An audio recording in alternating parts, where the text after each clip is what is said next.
My entitled brother decided to steal my pickup truck on Christmas Day, totaled it while driving drunk, and to make matters worse, my parents took his side without hesitation. So I did something that none of them will ever fully get over. In our house growing up, my brother Mike, 22M, walked around like he had diplomatic immunity. Whatever rules he shattered, whatever damage he caused, our parents, Sharon and Doug, always had a ready-made excuse waiting for him. Meanwhile, I'm Eli, 21M, and I was the official scapegoat for every problem under the roof. If Mike broke something, I got yelled at for not watching him closely enough.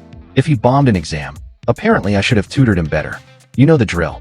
Mike operated under the delusion that anything I owned was automatically community property. As little kids, he'd grab my toys, destroy them, and never face consequences. I still remember saving for months doing odd jobs to buy the remote control car of my dreams. Shiny red, super fast, working lights, the works. Mike begged for one turn. Against my better judgment, I let him. 5 minutes later, he'd smashed it into a sidewalk. I ran crying to Mom, and she just patted my head and said, "Boys will be boys, honey." He didn't mean it. He was 12, old enough to know exactly what he was doing. As we got older, the theft got bolder. He'd take my clothes, my cash, my bicycle. One time he borrowed my bike to ride to school and simply abandoned it somewhere. I found it 3 days later in a puddle, chain rusted solid. When I lost it on him, Mom sighed the famous line, "Eli, you have to learn to share with your brother." Meanwhile, they acted like feeding and housing me was some massive favor they were grudgingly performing. I worked my butt off, babysitting, cutting grass, shoveling driveways, to save for college.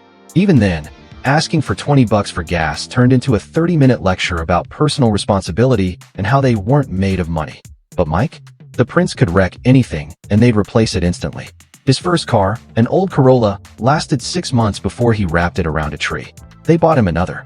That one died within a year. They bought a third. "He's still learning," they'd say. "He'll grow out of it." I never got that luxury of learning. By 18, I was completely snapped after Mike borrowed my laptop, spilled beer on it, killed the motherboard, then claimed I shouldn't have left it where he could reach it. That night, I packed a bag and called my mom's older brother, Uncle Frank, a retired detective and the only sane adult I knew. Frank didn't hesitate. "Come live with me, kid." He even tossed me the keys to his 1998 Ford F-150. Beat up, high miles, a few battle scars from his patrol days, but solid as a rock. For the first time in my life, I owned something that was 100% mine and nobody could take it away. I babied that truck, washed it weekly, changed the oil religiously, even started a small hauling business on the side with it. It was my independence on wheels. Mike absolutely hated that I had something nice he didn't. Every time I pulled up to the folks' house, he'd whine, "How come you get a truck, and I don't?"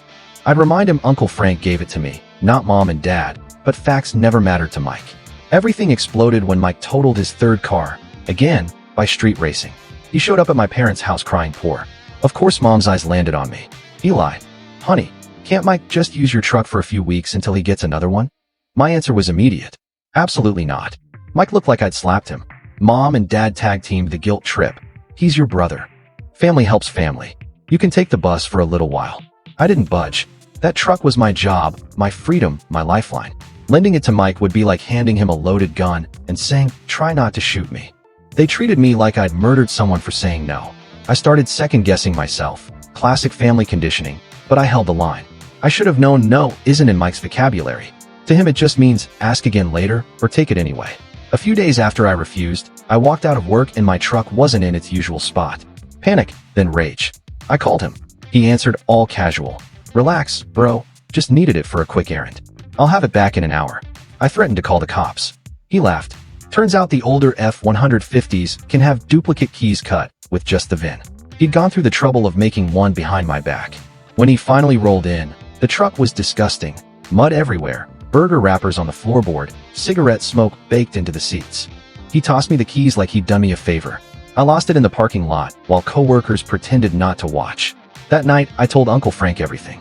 He didn't yell, just said, "Next time he touches it, you don't call him. You call 911. Then he helped me hide a GPS tracker in the frame. The calm lasted a couple weeks. Then came Christmas. I only went to the family gathering for my cousins, Uncle Frank, and the food. Mom greeted me with her trademark sarcasm. Well, look who decided to grace us with his presence after all the drama. I ignored her and hung out with Frank. Mike spent the whole day on his phone, barely speaking. I thought he was just sulking. Big mistake. Mid-evening, I reached for my keys, gone from my belt loop. I checked the driveway. Truck missing. Opened the GPS app. The dot was already 5 miles away and still moving. I called him. He picked up laughing. "It's Christmas. Dude, lighten up. Just grabbing a buddy. Be back soon." The entire house went silent as I yelled loud enough for everyone to hear that he'd stolen my truck again. Mom swooped in. "Eli, it's Christmas. Can't you just let him borrow it this once?" Frank pulled me aside while I tracked the dot. It suddenly stopped on the side of a highway. Called Mike again. This time he sounded shaky. "So I hit some black ice. Truck's in a ditch, but it's fine, I swear." Frank and I jumped in his car.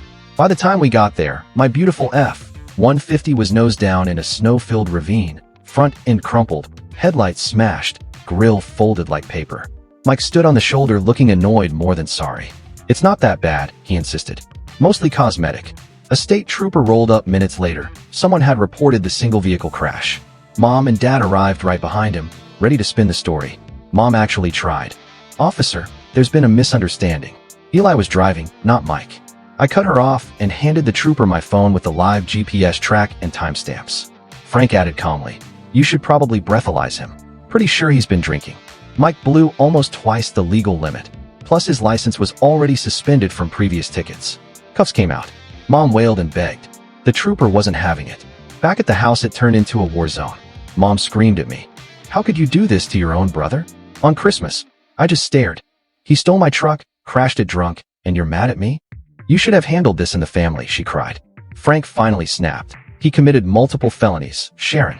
This isn't a family matter anymore. It's a criminal matter." Dad tried the everyone calm down routine. I wasn't having it. I laid out every year of favoritism, every wreck they'd paid to cover, every time they forced me to clean up Mike's messes. Then I walked out. Next day Mike called collect from jail asking me to bail him out. I let him sweat for 10 rings before answering just to say no, and hung up. Mom blew up my phone begging. I reminded her they'd already drained their savings and retirement bailing him out of previous wrecks. Not my problem anymore. They eventually scraped together the bond by begging relatives. Mike came home looking broken, but I knew better than to trust it. Charges piled up. Grand theft auto, because I never gave permission, DUI, driving on suspended license, reckless endangerment. Judge threw the book at him. Huge fines, probation, community service, extended license suspension. He ended up delivering pizzas on a bicycle for a while. One night, he delivered to Uncle Frank's house while I was there. Frank answered the door, paid, and said loudly, "Good to see you working for a change, Mike. Keep it up."